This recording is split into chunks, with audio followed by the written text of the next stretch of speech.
So I just woke up and chose to think about billionaires and pedophiles for some reason.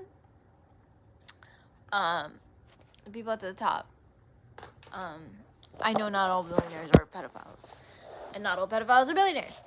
However, I think that should be discussed too. But I think where um, those pedophile billionaires, what they come to is because a lot of them don't start as pedophiles, right? Well, obviously, when you're a kid, you're not a pedophile, but hopefully, like to babies or something. But so unless you're Sam Altman, sorry Annie, sorry, but Annie Altman, justice for Annie Altman. So a lot of them like get this mentality, I feel like later in life, where I think they truly transcend up to the point of like, like Maslow's hierarchy of needs. It's been a minute since I've thought about it, so I forget but it's like you have your basic, food, shelter, water, then you have like what, social, love, belonging, then you have like two more between transcendence, something like that. So you have all your needs met, and then you're able to like just focus on creativity and your soul and like life purpose and things like that, of that nature. And I think it becomes like this kind of like Space Odyssey 2001 like transcendence, like this rebirth where they need adrenochrome. They need the adrenochrome, and they want to, like, if you don't know what that is, that's, just look it up. The energy of kids. And so they're like, okay, I can have a new life now. I can rebirth. I feel or maybe they're probably constantly feeling rebirth, because each day is like jackpot. Yeah, there's pressure, there's work, but like I feel like they don't really have to work at that point. At that point, they're just like, everyone's working for them. They can do whatever they want. Like that is probably not just financial freedom, but probably freedom as humans in our point of time and existence know. Like as like the truest of freedom, like genie type of freedom, right? Because if you're poorer, yeah, you have freedom. You have your days off. You have your time you can spend with each other. And in ways, it like kind of maybe means a little more, because it's like rare to see your friends and rare to see, like, get to do what you want, and But at the same time, it's like, come on, if you had. I know a lot of a lot of lottery winners, their lives get worse. There's that, because they don't know how to handle their finances and how to know the limit of, where that money ends, instead of growing it. A lot of them don't invest.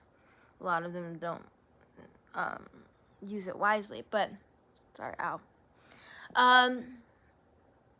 So yeah, they reach that point of transcendence where they probably feel like a kid again. They're probably every day feeling born again and having like all these new possibilities. And it's like, honestly, I feel like it's like a form of psychosis in a way, because, well, I'm not here to say that pedophilia is a mental illness, in the sense that it's like treatable, curable, or like, what am I trying to say? Like, I'm not trying to sympathize with be a pedophile sympathizer, or be like, oh, it's just a mental illness, like, have some remorse. Like, I'm not saying that, but I'm definitely saying there's something wrong with their minds, right? I think we can all agree on that. However, at the end of the day, it's just an evil act. It's a criminal act. It's something that comes out. It's a conscious act where it's like that person knows they're an adult, but they're not accepting that, or they're accepting it and they're using it, their power and control, against the child. But where's it going with that? Yeah, so yeah, I don't know where else to really actually go with that. That's pretty much, I hope my point got across. So yeah, there's definitely more to that. There's definitely more nuance. Again, not all pedophiles are billionaires. Not all billionaires are pedophiles. But yeah, they get that sense of immortality. There's that sense of I can just go on forever, and that this is like I'm never gonna die, and I'm young forever, and they could be like a wrinkly 77-year-old man, and it's insane. And if it's not towards children, then it could just be towards young adults and sexually assaulting them and raping them, and Harvey Weinstein, and I don't know, I think he was a billionaire, whatever, and like just preying on younger people. Leo is a very uh, soft case of that's like a huge allegation. I wouldn't just lump Leo together with all that, but he was a child actor, right? So you see, I even said it is like that sticks with you forever, that type of child actor trauma, I feel like. So he definitely, well, he also got a lot of praise, but I'm sure there were creeps all over him. So I think where he just probably finds comfort in like in the chaos when it comes to just being with younger women. Like he's able to relive like the highlights of those years without probably the creeps he had to deal with. Because him and who was the other guy who used to talk all the time? He looks like Charlie Sheen, but he's not Charlie Sheen. Do you know what I'm talking about? That one actor. He was the one talking about hanging out with Michael Jackson or something, and I forgot what his answer was. Whether Feldman, Corey Feldman, what the hell? I'm too American. I'm way too fucking American. Why do I know this shit? But um, yeah. So, oh, Leo called me really sweet too. He came into my job, and like I was probably 19 or 20 at the time, and yeah, I mean I considered him my favorite actor growing up, and so. Which of course, I watched more like indie films like as I got into like my teens and stuff, so he kind of faded into the background, but I still appreciated like the major films I got to see like from him and continued to see because there's some good ones around that time. And I was like, "Oh, what are you filming?" And he was like, "Once Upon a Time in Hollywood." Cuz they were filming it down the street and like closing the street down, and I was like, "Oh, like that's awesome," or something like that. And he's like, "Thank you. You're very sweet." But it was just like, what if he was hitting on me?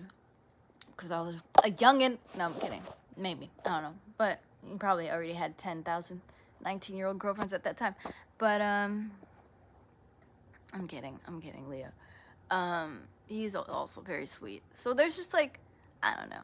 It's kind of like what he's doing is at least legal, and I feel like maybe he needs therapy, but like, don't we all?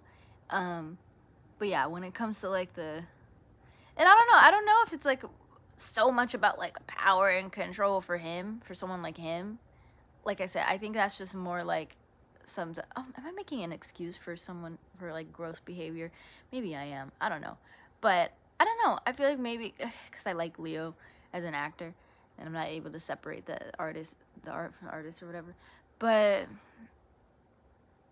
I don't know. What do y'all think? What do y'all think? Is there any type of nuance for someone who dates someone way younger than them legally, and then like uh and then what are your reasons you think maybe it is all power and control for the billionaires because they're used to power and control and exploiting, but is there any more like a sense of immortality they may have, or like some other like malady they have, or like fucking delusion grandeur of like of their fucked up life and behavior, like the psychology behind it. Like what do y'all think the psychology behind pedophile billionaires are, and that whole world of exploiting people and things like that? So comment below. Looking forward to reading your comments. I'm half naked, but